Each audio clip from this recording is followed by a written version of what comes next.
Soy Samuel Castillo, líder de proyecto en Boston Consulting Group.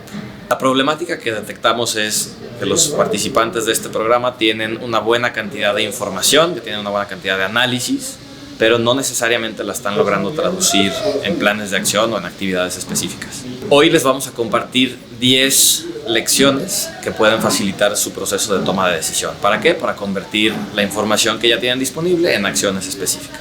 Nos vamos a compartir 10 experiencias de lo que he visto en mi vida laboral que pueden servirles de inspiración de lo que hacen las grandes empresas y que podrían ellos aplicar como micro y pequeños empresarios. Lo que les compartimos fueron, en esencia, 3 grandes momentos en torno a una decisión. Lo que tienen que tener en orden antes de entrar a la decisión misma, después durante el proceso de decisión, que tienen que hacer adecuadamente, y luego finalmente, cuando la decisión está tomada, que tienen que mantener en control. Son 10 puntos en total que creemos les van a beneficiar para mejorar su proceso de toma de decisiones. Bueno, un gusto. Traía 3 o 4 ideas preparadas. María ya cubrió como 2 de ellas, ya me las quemó. Entonces, bueno, trataré de que el resto de lo que traía preparado siga siendo relevante para ustedes. A ver, entonces, si pensamos dónde están hoy, y esta es una de las que me fusilaste, entiendo, en este esfuerzo tienen ya bastante información acumulada sobre su negocio, ¿no? Entonces han hecho una introspección, tienen bastantes cosas interesantes que han descubierto o que han confirmado sobre su negocio. Encima o más allá de este esfuerzo, pues tienen un montón de observaciones de lo que ustedes van viendo de su negocio, de lo que leen en internet, etc. En resumen, tienen un montón de puntos de información. Entonces, ¿a dónde quieren ir seguramente? O sea, tomar decisiones que sean relevantes para su empresa y que sean no nada más relevantes, sino acertadas. Entonces, lo que les quiero compartir es un poco cómo hacer o cómo apoyarlos para llegar allá, ¿no? Entonces, creo que todos hemos escuchado un montón de frases bien intencionadas siempre, obviamente, que nos empujan a movernos de la información, movernos de los datos, el análisis, etcétera, a empezar a tomar acciones, ¿no? Entonces, creo que el hilo conductor entre todas estas frases que veremos es que es más fácil decirlas que hacerlas, ¿no? Entonces, seguramente han escuchado estas, y perdón que todas las traigo en inglés, pero creo que funciona mejor así que traducirlas. Entonces, oye, no puede ser todo para todos, ¿no? Entonces, tienes que agarrar tu esquinita del mercado, tienes que agarrar tu pequeña rebanada, tu pequeño nicho del mercado, y ahí te concentras y ahí te vuelves el mejor para esa pequeña fracción del mercado, ¿no? Está bien, muy bonita en papel, muy fácil, pero creo que a la hora que ustedes están en su escritorio solos tomando las decisiones, hay una tentación para decir, bueno, pero es que si le agrego esta funcionalidad, y es que si agrego este descuento, y es que si agrego esta promoción, puedo apelar a más gente. Puede tener sus pros, pero también sean conscientes de que tiene cons ahí porque se empiezan a diluir. Luego esta que te dice, bueno, si no puedes tomar la decisión, ya está tomada la decisión. La decisión es no. Si te está costando trabajo es porque algo en algún punto de tu mente, de tu subconsciente, te está frenando, ¿no? Entonces, nuevamente, suena muy bien. Incluso si quieren meterla a temas personales, pues también es relevante. Más fácil, nuevamente, decirla que hacerla. Y luego todo el mundo conocemos la frase esta de parálisis por análisis y todo el mundo nos pone banderas rojas, no lo hagas, no caigas ahí. Está bien, pero yo creo que nuevamente cuando ustedes están con sus equipos tomando decisiones, la tentación o la inclinación natural es, está bien, ya vimos 2 análisis, los 2 análisis apuntan para allá, vamos por un tercer análisis, nada más para súper reconfirmar que estamos en la dirección correcta. Una alternativa sería pues ya irnos hacia la dirección que nos apunta. Y luego estas que ya incluso se empiezan a poner hasta como medio motivacionales, ¿no? Entonces, las buenas decisiones vienen de la experiencia y la experiencia viene de las malas decisiones. Está bien, suena de maravilla en papel. El tema es, pues, esa mala decisión, ¿qué impacto tiene para mi negocio, ¿no? Porque a lo mejor en una de estas malas decisiones, pues ponemos en la línea, a lo mejor no el negocio completo, pero sí buena parte de su potencial o de su futuro. Y luego llegamos en algún punto incluso al tema más chusco, ¿no? Entonces, difícil hacer predicciones, especialmente si se trata del futuro. Está bien, ¿no? Todo el mundo tiene entonces su frase motivacional, su frase catchy. La cuestión es cómo le hacemos para en la práctica pues, poder superar este tipo de dificultades y que sean un poco más sesgados hacia la acción.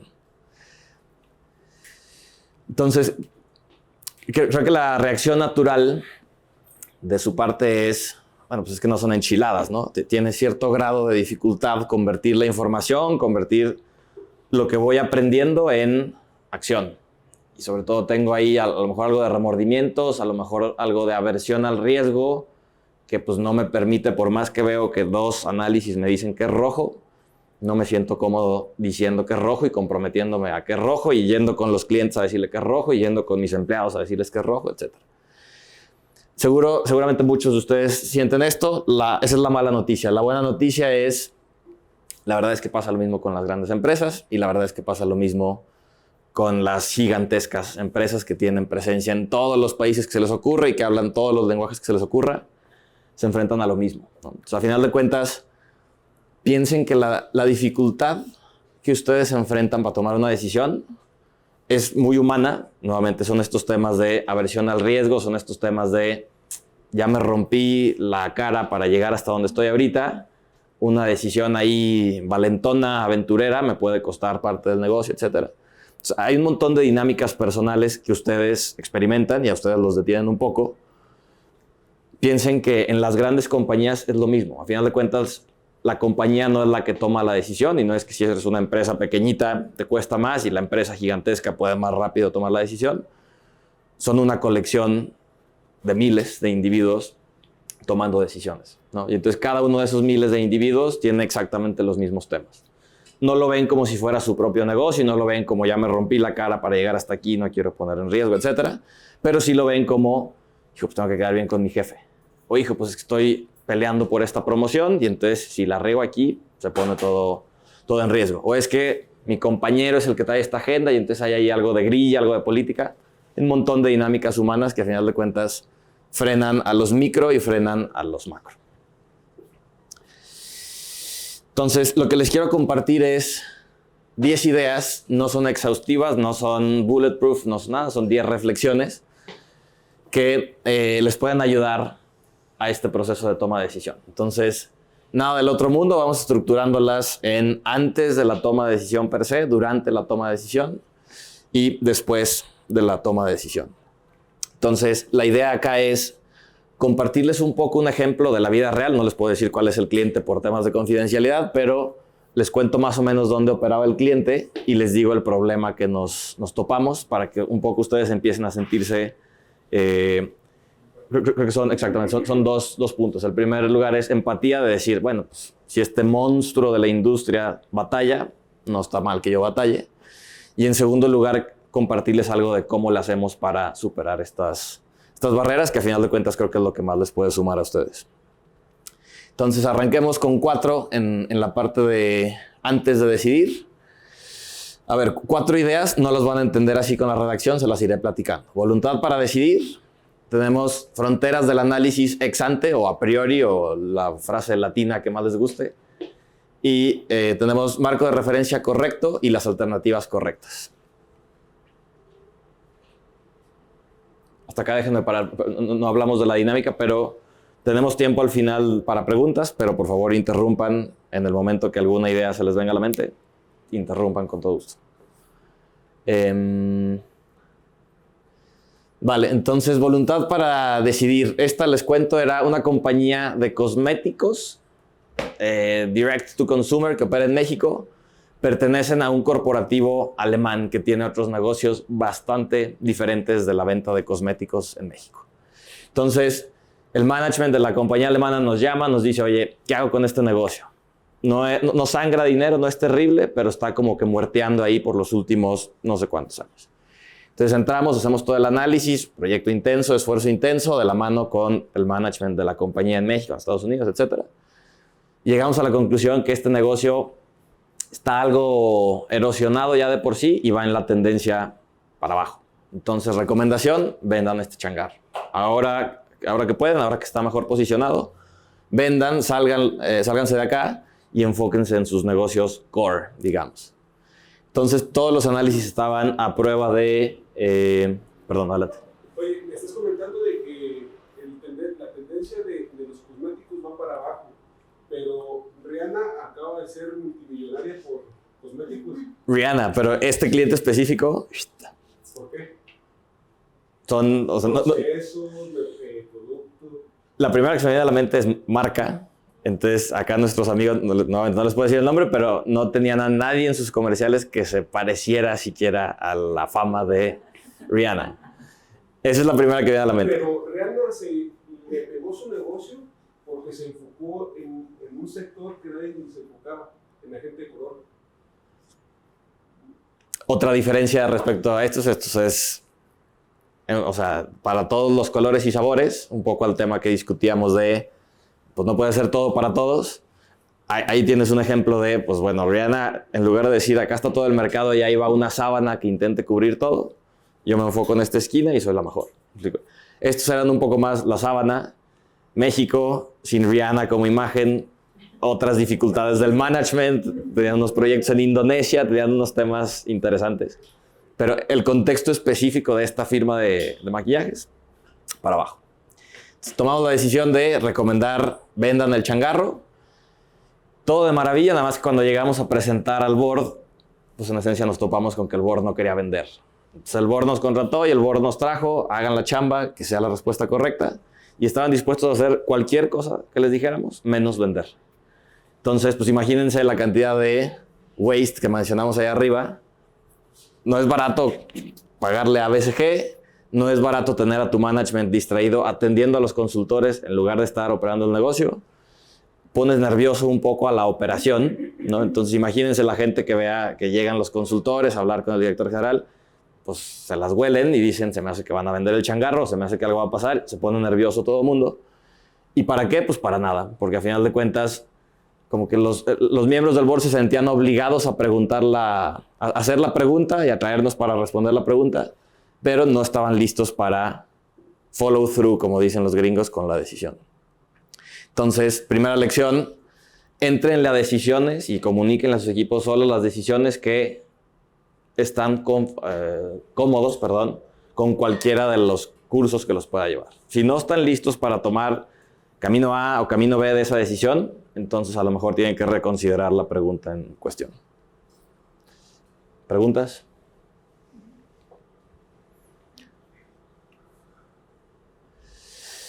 Segundo ejemplo, se llama Fronteras del Análisis ex ante. Ex ante, para los que no lo conozcan, es básicamente antes de meterte al análisis mismo, que tú de antemano, digamos, declares dónde van a estar las líneas de la cancha. Entonces, estos son un montón de botellas de cerveza. Les diría, pasa con cualquier compañía de bienes de consumo. Pasó con refresquera, pasa ahora con la cervecera. Estas empresas tienen toneladas y toneladas, o sea, miles de millones de registros de información. Tienen un montón de datos de lo que ellos venden a sus clientes, que son los minoristas. Imagínense, la cervecera le vende a Walmart, a Oxxo, a ta. Tienen un montón de SKUs que van vendiendo, tienen un montón de condiciones promocionales, etcétera, que van vendiendo. Cada uno de esos puntos muestrales o data points, pues termina siendo data. Y luego van y contratan Nielsen y otras fuentes que registra la información de los minoristas al consumidor final. Entonces tienen todas las botellas, imagínense la cantidad de botellas que se venden de refresco de cerveza en México. Tienen la información de por dónde fue, a qué precio, a qué condiciones, etcétera. Entonces hay datos para pasar 5 años cortándolos y analizándolos y viendo la tendencia y sacando la R cuadrada y entonces haciendo una gráfica ahora logarítmica. Hay para aventar para arriba. Entonces la trampa aquí que tienen es, si no logran de antemano ustedes definir, mira, yo voy a ver en mi análisis 4 cosas. Quiero ver si la intensidad promocional en Walmart está siendo más alta que la intensidad promocional en Oxxo. Es un análisis muy puntual. Quiero ver si los precios en el norte del país son más elevados que los del sur del país. Quiero ver, me captan la idea. Tienen que definir de antemano cuál es la pregunta que van a entrar a responder. Si no, van a llegar a ver la base de datos, van a tener un montón de datos y se van a enredar ahí con cortes. Y entonces, cuando menos esperen, van a estar hablando de cuál vendedor logró el mayor precio realizado los jueves que estaba nublado, ¿no? Porque toda esa información la tienen. ¿Y de qué sirve? Pues nada. ¿Y está interesante meterte en los datos? Sin duda. ¿Pero de qué te sirve para fines prácticos? De nada. Entonces, sobre todo en entornos de abundante información, pinten las líneas antes de meterse a pelearse con los datos y con las encuestas y con los estudios de mercado, etc. ¿Cuál es la pregunta que quieren responder?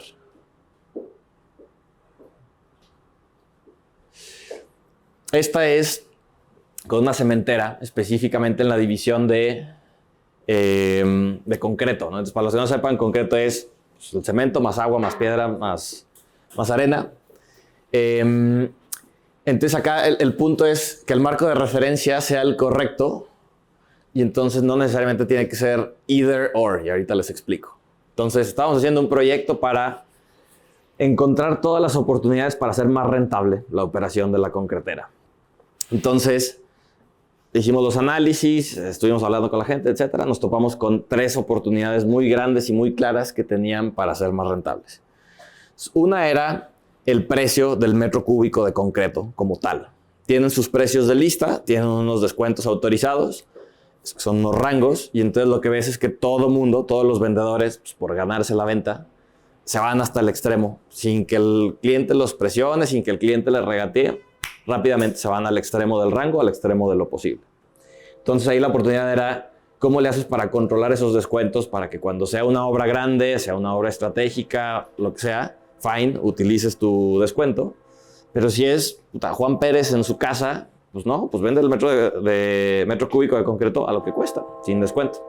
Entonces la primera oportunidad era cómo le haces para estar más cerca a tus precios de lista, no estar descontando tanto, precios puramente.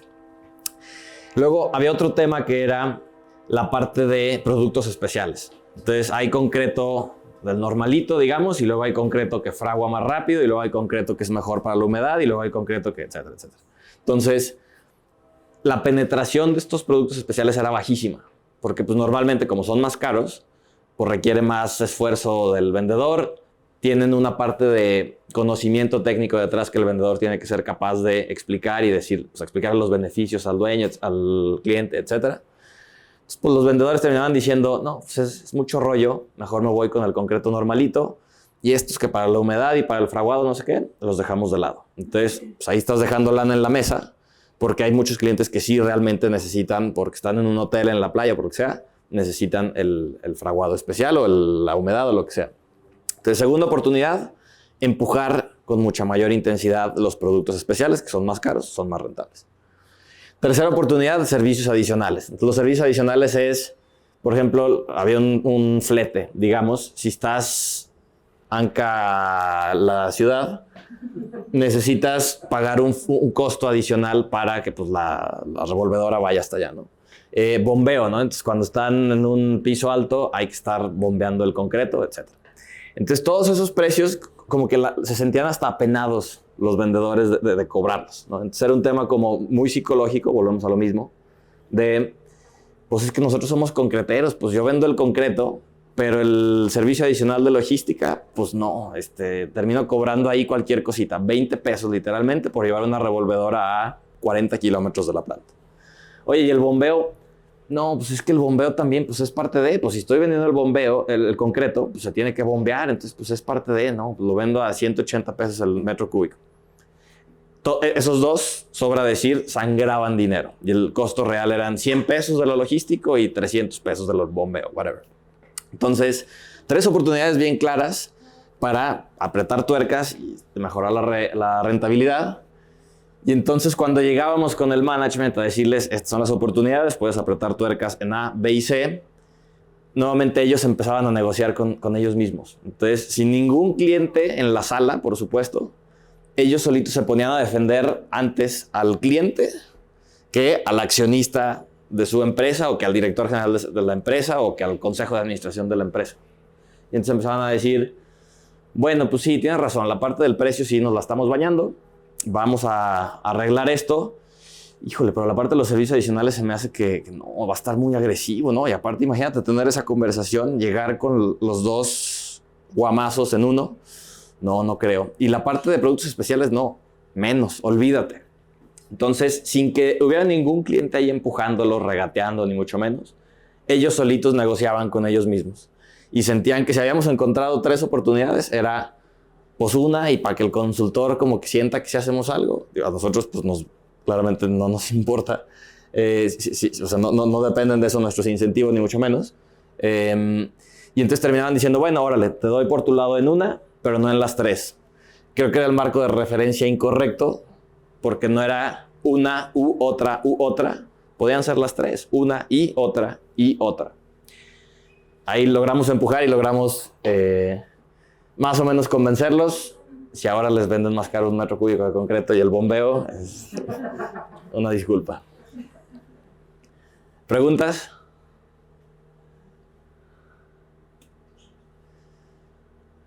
Vale, entonces este tema de las alternativas correctas. Este era un fondito chiquito de inversión que quería invertir los recursos del fondo en consolidar alguna área terapéutica en alguna geografía de México. Entonces, básicamente es agarrar una especialidad médica, oncología o dermatología o pediatría o la que ustedes quieran, en alguna región del país y empezar o sea, son industrias súper fragmentadas, ¿no? Entonces hay, no sé, 500 consultorios. La idea es empezar a agarrar un par, comprarlos y empezar a armar como masa crítica para que seas el jugador principal, etc. Entonces, las decisiones iniciales que parecía que estaban en juego era cuál especialidad, oncología o pediatría u otra, y en qué geografía, entonces, el Bajío o el norte o el sureste o dónde. Entonces, acá lo que terminó pasando es, pues, todos estábamos muy contentos nuevamente haciendo el análisis y viendo que León y Aguascalientes y el Bajío es buenísimo y tal. Y de repente los inversionistas llegan y nos dicen, ¿saben qué?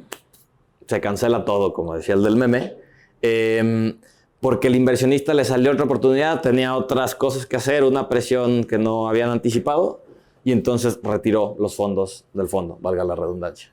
Entonces, acá lo que no logramos entender adecuadamente es que las alternativas para los inversionistas no eran nada más oncología en Aguascalientes o pediatría en León o, no sé, nutrición en Sonora. Había una cuarta que era o nada, y me llevo mis fichas y voy a otro lado, ¿no? Entonces, eso nosotros no fuimos capaces de verlo, de anticiparlo, fue bastante disruptivo. Como creo que aplica esta a ustedes es, piensen si decidir entre A y B y el tiempo y los recursos y el esfuerzo que le están dedicando a decidir A y B lo vale, ¿no? Porque hay una tercera puerta siempre que es el costo de oportunidad. Entonces, si a final de cuentas ustedes tienen al equipo ahí parado y ustedes tienen al cliente ahí listo para cerrar la transacción y ustedes tienen la oportunidad de mercado, lo que sea, la inacción también tiene un costo. Entonces, esa inacción tienen que de alguna manera cuantificarla y de alguna manera ponerla en papel para que cuando vean sus análisis digan, bueno, alternativa 1 es irnos a este negocio, alternativa 2, irnos a este negocio, alternativa 3, no hacer nada, y no hacer nada me está costando tanto cada día. Entonces, abran un poco la apertura de la cámara para que tengan todas las fichas correctas allá adentro.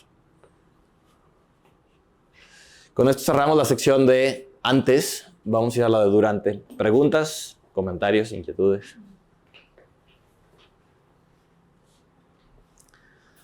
Vale, entonces veremos también 4 elementos en la parte de durante. Hablaremos de que prioridad sea más o menos igual al tiempo aire. Luego veremos quién decide, quién depende y quién autoriza. Y ahora les explico.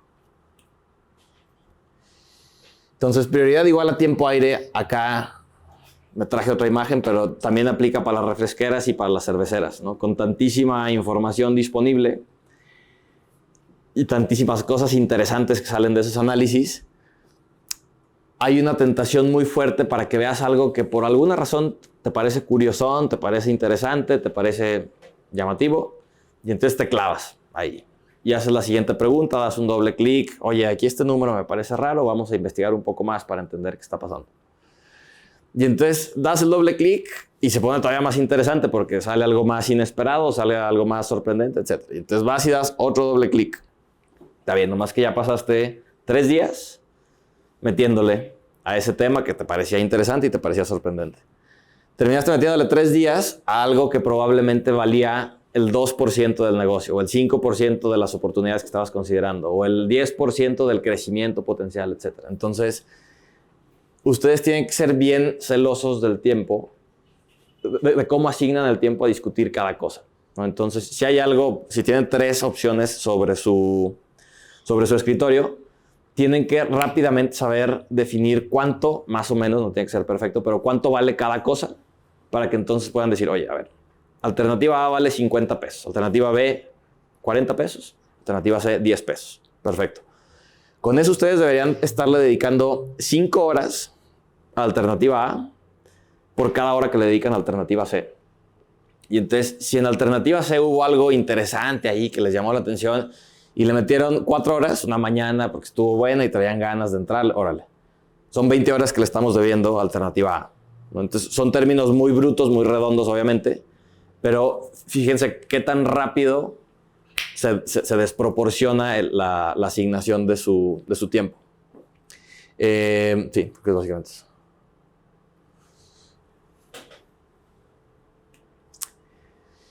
Luego, ¿quién decide? Entonces, acá a lo mejor complementaría y diría, ¿quién decide y quién decide? Si hay que echarnos para atrás. Entonces, esta les comparto una compañía de lácteos, quesos, embutidos, etc.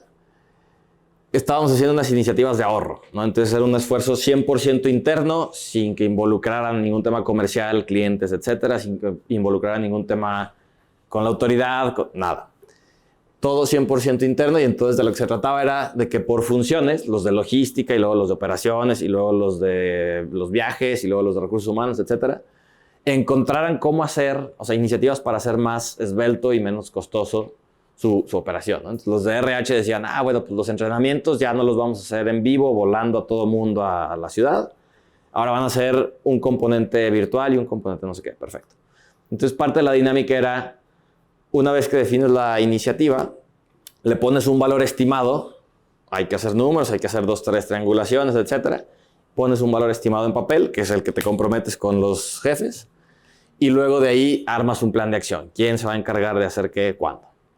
Entonces, veíamos dinámicas bien distintas, ¿no? Unos muy cercanos al bias to action que veían ahí, sesgo a la acción, que lo que decían es, a ver, pues de lo que se trata y lo que están buscando los jefes claramente es pues, que le echemos ganas y que haya disciplina y que haya un esfuerzo y que esté top of mind estar ahorrando lana, ¿no?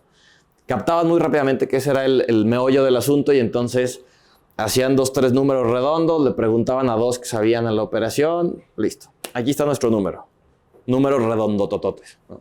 Y ese es el número al que nos comprometemos, y aquí está nuestro plan de acción y ya estamos. Pero luego había otros que eran mucho más, nuevamente, risk averse, ¿no? Le tenían pavor al riesgo. Y entonces pasamos un montón de tiempo haciendo números de, oye, pero aquí estamos asumiendo que por cambiarnos de proveedor vamos a tener 2.3% de ahorro. Oye, ¿es 2.3 o es 2.35? Y entonces haciendo los números con 2.35%. No, pues sí, tienes razón. El número final varía en $35,000. Oye, si es 2.35, es 2.28, porque no estoy...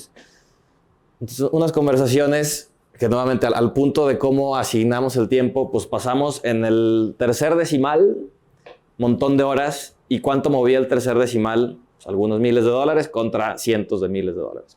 ¿Valía la pena? Pues sin duda no. Entonces, cuando tomen las decisiones, tienen que tener muy claro qué está en juego. O sea, lo que está en juego es que el número lo escribas en papel, lo dejes pegado ahí en una de las oficinas y luego 10 años después regreses, sumes todo lo que ahorraste, los contrastes y digas, le atinaste al número en seco, que para empezar es imposible, pero bueno. ¿Qué es lo que suma? Eso, que en 10 años el número cuadre perfectamente, o movilizar al equipo y aventarlos a la acción y decir, bueno, más o menos nos deberíamos ahorrar $100,000. Venga, a darle. Pues es mucho más valioso eso, ¿no? Entonces, ¿quién decide? Pues es un tema completamente interno. Empújenlos a la acción. Y con mayor razón si ustedes tienen poder para echarse para atrás, ¿no? Entonces, oye, pues es un tema reversible, es un tema que no está escrito en piedra. Bienvenido, arránquense, les aseguro que van a aprender más de la primera semana que estén ya ejecutando versus 5 semanas adicionales de si es 2.3 o 2.35. Y luego acá es quién depende. Entonces esta era con una confitera y chocolatera de las más grandes del mundo. Seguramente hace no mucho comieron algunos de sus productos. Acá era un acuerdo comercial con la división, digamos, de Estados Unidos, y entonces era traer algunos productos que se fabrican en Estados Unidos a comercializarlos en México. Entonces, pues había una serie de cosas que teníamos que hacer, ¿no? Asegurar que en el centro de distribución de Querétaro haya espacio para cuando vaya a llegar el pallet, tengan donde recibirlo y de ahí lo podamos mandar a Walmart. Ok. Y luego teníamos que ver, no sé, la campaña de mercadotecnia. Bueno, pues cuáles van a ser los mensajes, la identidad de la marca, qué es lo que vamos a estar estresando, etc. Ok. Y luego, entre otras cosas, estaban las etiquetas, las mentadas etiquetas del paquetito. Entonces, primera idea, pues nos las traemos así, como están, en inglés, con eso mismo, los mandamos. No, pues es que hay ciertas cosas que la autoridad mexicana requiere, ahora más con las etiquetas estas del azúcar y demás. Entonces, pues tienes que hacer ahí algo. Bueno, les ponemos una estampa o hacemos un empaque completamente nuevo desde cero y en español y tal. Total que había un montón de definiciones por hacer ahí, y entonces ahí el equipo de las etiquetas batalló muchísimo entendiendo cuál era su lugar en el Gantt. Todos conocemos un diagrama de Gantt, una gráfica de Gantt, ¿no? Entonces, íbamos moviéndonos a cierto ritmo y entonces lo de las etiquetas volteaban con los de logística y le decían, oye, ¿ya tienen el espacio en Querétaro? No, seguimos viendo porque ese día llega un cargamento, no sé qué, estamos complicados. Ok. Y luego volteaban con los de marketing, oigan, ¿ya tienen la campaña lista? Pues no, es que todavía nos faltan algunas cosas y los mensajes y la producción. Ok. Y entonces como que ellos decían, bueno, pues todos ahí vamos, pian pianito, ¿no? Lo que no terminaban de captar estos amigos es que todos los demás estaban esperando, entre otras cosas, las etiquetas. Porque con las etiquetas vas y pides no sé qué autorización a la COFEPRIS, y con esa autorización el tema de la importación se habilita, y con el tema de la importación entonces el de logística de Estados Unidos puede mandar un envío de prueba, y con eso los de la logística de Querétaro pueden entender que todo esté cuadrando bien y que las tarimas sean las mismas. Al parecer hay distintos tipos de tarimas, yo no sabía. Entonces todo dependía de los amigos de las etiquetas. Entonces, un diagrama de Gantt es bastante útil para esto. A mí personalmente me caen gordos los diagramas de Gantt, pero son útiles para ver cuál es tu ruta crítica, ¿no? Esta idea de la ruta crítica es súper importante, y entonces tienen que ir poniendo sus fichas de equipo de trabajo y de empleados, etcétera, de la manera correcta para que primero saquen todo lo que son predependencias y luego ya se encarguen de otras cosas.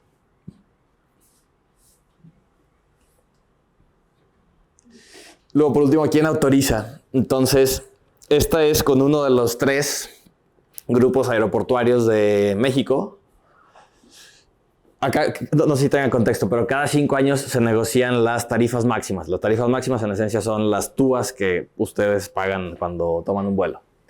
Entonces, les diría, es hasta cierto punto el polo opuesto de esto de parálisis, análisis, y del tema del segundo decimal, si es 2.3% o 2.35%. Acá los precios se tienen que cuadrar con la autoridad, o los precios que se acuerdan y que se aprueba la autoridad tienen que estar al cuarto decimal, literalmente. Las tarifas máximas se expresan en pesos mexicanos y literalmente al cuarto decimal tienen que estar amarradas, porque imagínense multiplicar el precio de lo que va pagando cada pasajero por los millones de pasajeros que vuelan cada 5 años en este país, pues terminan siendo cifras astronómicas, ¿no? Entonces tiene que estar cuadrado ahí sí hasta el último decimal. Y entonces la dinámica es mucho más estricta. ¿Por qué? Pues porque lo que está en juego es de este tamaño, miles de millones de pesos. Entonces hay 2 redundancias más el modelo principal. El cliente, el grupo aeroportuario, tiene su modelo, ellos corren los supuestos, llegan a un número. Luego nosotros, como asesor externo, que por ley tienes que tener uno, corremos los números, llegamos al número y tiene que cuadrar nuevamente al cuarto decimal. Luego la autoridad tiene su propio modelo, corren los números, tiene que cuadrar el número. Entonces son 3, imagínense como en las caricaturas, 3 llaves para el botón nuclear que tienen que entrar perfectamente.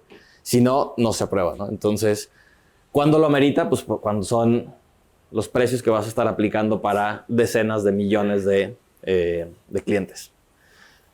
Si no van a estar definiendo un precio o definiendo algo, un input, digamos, que va a afectar a millones de pasajeros, los exhorto fuertemente a que no tengan 3 redundancias y a que no chequen las cosas al cuarto decimal.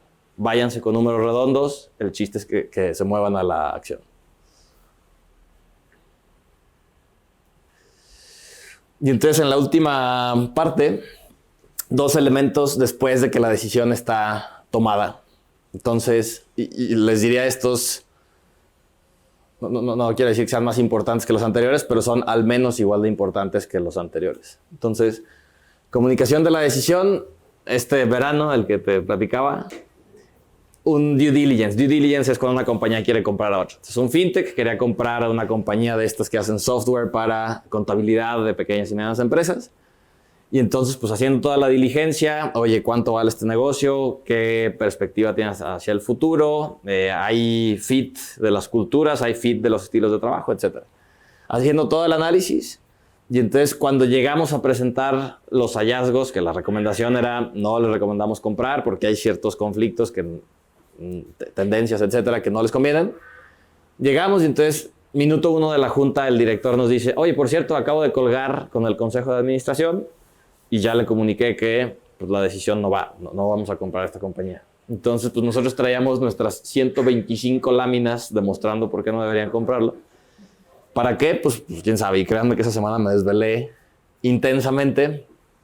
Entonces, cuando tomen la decisión, pues asegúrense que es explícita y que es clara y que es transparente para todos los de la organización. Si no, van a tener gente trabajando en algo que ya está muerto, o van a tener gente trabajando en algo que no es prioritario. Parece obvio, pero créanme que no lo es. Nuevamente, compañías grandes, de primer nivel, lo que sea, y no se dan estos elementos básicos de comunicación. Y luego la última, que aplica, les diría, para casi todas las anteriores, es especificidad del seguimiento. Entonces, ¿cómo le hicimos para darle la vuelta al tema de las etiquetas? Pues es esto. ¿Quién va a hacer qué? ¿Para cuándo? Y es una tablita de todos los análisis que les platiqué en las láminas anteriores. Este es el menos exótico y el menos sexy y el menos lo que quieran. Es una tabla, literalmente con 3 columnas, donde pones el tema, 4 columnas. El tema, la actividad dentro del tema que se está hablando, quién es el responsable y para cuándo se va a hacer, ¿no? Con esa tablita van a llegar muy lejos. Y es literalmente algo que llegamos, o sea, compañías de primer nivel, un día antes de que nosotros llegáramos, pues no la tenían y era un tema verbal 100% y era un tema de sus juntas de inicio de semana. Y entonces todo el mundo en esas juntas llegaba y salía motivado diciendo, sí, no, yo agarro esa tarea y yo me encargo. Muy bien. ¿Quién lo registraba? Nada. Nadie. ¿Cómo lo registraban? De ninguna manera. Y entonces el miércoles llegaba y, oye, ¿ya hiciste la parte esta de la traducción, de los mensajes, de la etiqueta? No, pero ando viendo, ya busqué, pero no me contesta. Ok. Y así se te van semanas, meses, sin que te des cuenta. Entonces, literalmente son 4 columnitas y lo que les recomendaría es, en la última columna, si alguien se les cuelga y si alguien pues, no cumple con la fecha original, que es normal que pase, no nomás la borren y pongan la nueva fecha. Vayan tachándola, ahí pongan el formato de PowerPoint, táchenla para que se vea cuál era la fecha original. Se van a sorprender lo rápido que llegan a retrasos de un mes y medio, 2 meses. Se van a sorprender. La vida pasa más rápido de lo que creemos.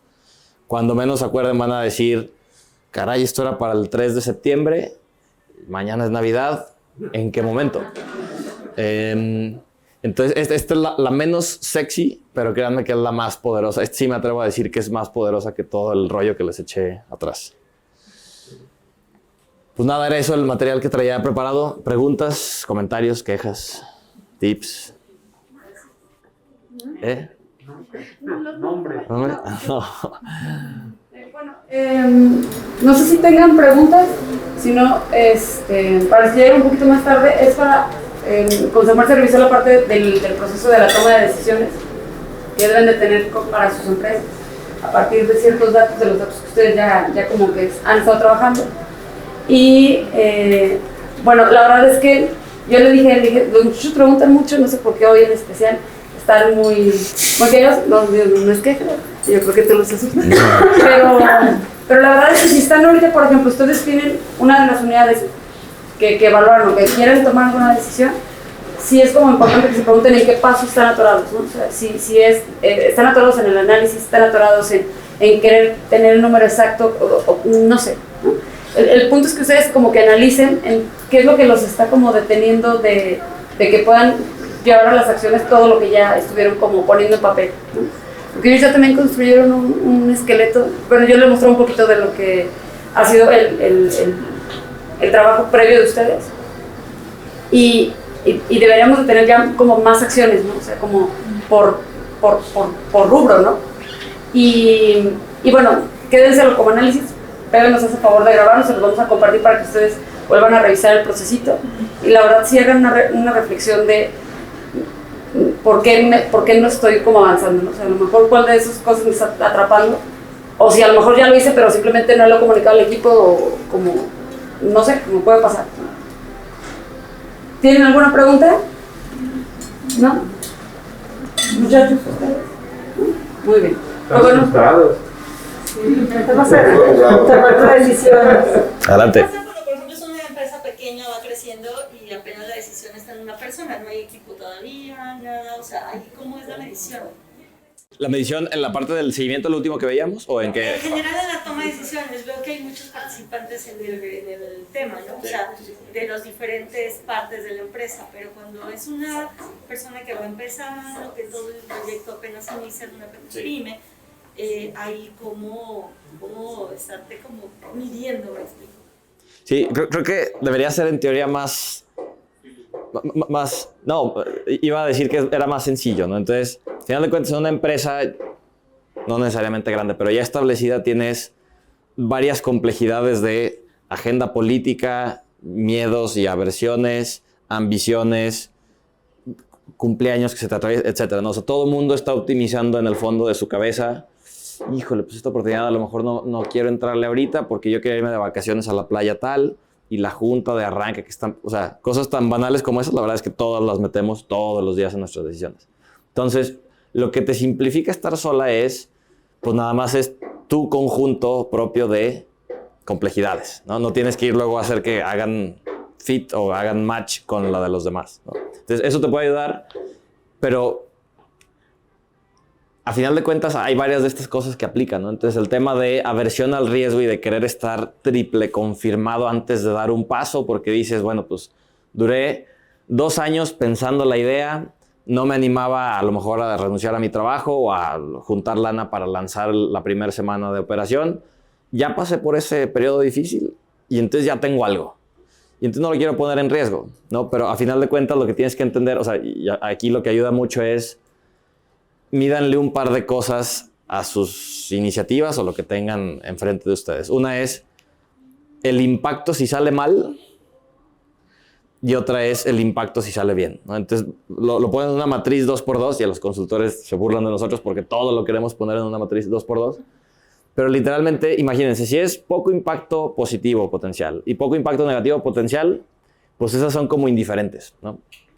Si es mucho impacto negativo potencial y poco impacto positivo potencial, pues ese es como suicida, ¿no? O sea, ¿para qué te vas a meter algo que muy probablemente te cueste caro si no hay nada por ganar ahí atrás?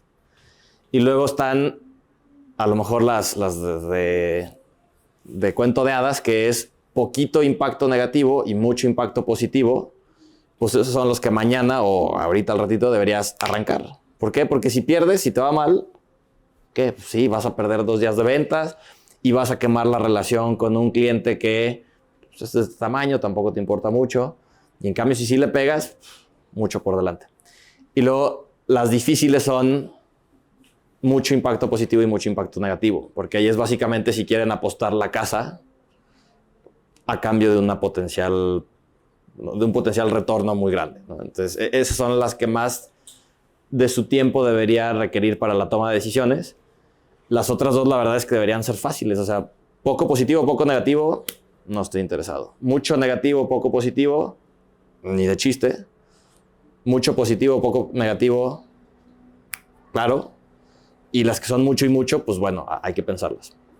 Pero así, de esa manera, literalmente, si las pones gráficamente en la matriz, vas a ver que hay 5 de 6 decisiones que tienes enfrente de ti que caen en los otros cuadrantes. y que rápidamente puedes decidir que sí o matarlas.